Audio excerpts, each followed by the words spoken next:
The War of 1812 was a brutal chapter in Canadian history.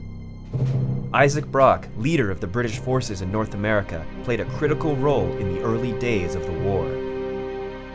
He was this guy, the right guy at the right time in the right place, who did all the right things in those initial stages of the war that just allowed the colonies to remain under control of the British, which eventually leads, of course, to Canada being formed.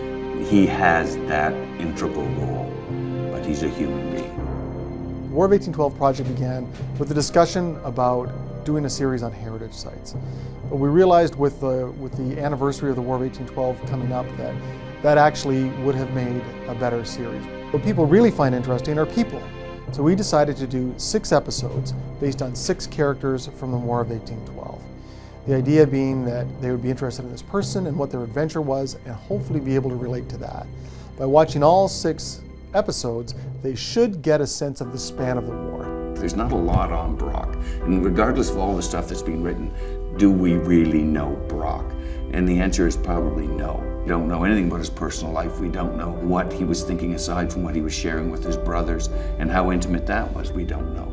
It forces you to look at him very, very closely and start to put your own mindset, you know, that you are a 42-year-old man who suddenly is carrying the weight of an entire colony on his shoulders. It was Sir Isaac Brock's bravery and brashness which really set Canada up as the aggressor and the leaders during the early parts of the war. We're in Fort George, which is one of the headquarters for the British in Upper Canada during the War of 1812. This was Sir Isaac Brock's headquarters, and this is where he would have planned military strategy.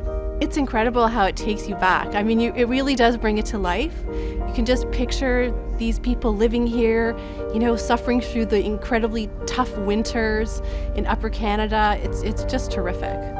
I think with time we tend to marbilize people, and certainly Brock has had that done to him. You know, the savior of Upper Canada, as we say in the film. He wasn't a statue. He wasn't a monument.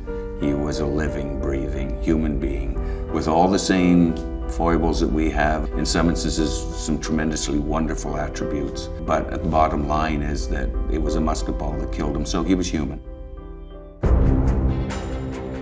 Canadians love the War of 1812. Americans are barely aware of it, and the British don't even know it exists. But to Canadians, it's really that big defining moment where Canadians like to say, we beat the Americans like to say, we beat the British, and the British like to say, I'm sorry, what was that? We're really keen on the message, and to be absolutely pure with the history, you know? But we look for those nuggets, those human moments that we can share with people, because that's really what history's about. It's about people. And if you can bring it down to that one little scene from history that's legitimate and it's realistic, and you share it with somebody, you've crossed that 200 years and you've put them back then. And that's what we look for. Thank you. They call me the savior of Upper Canada, yet it is they who ultimately must save themselves.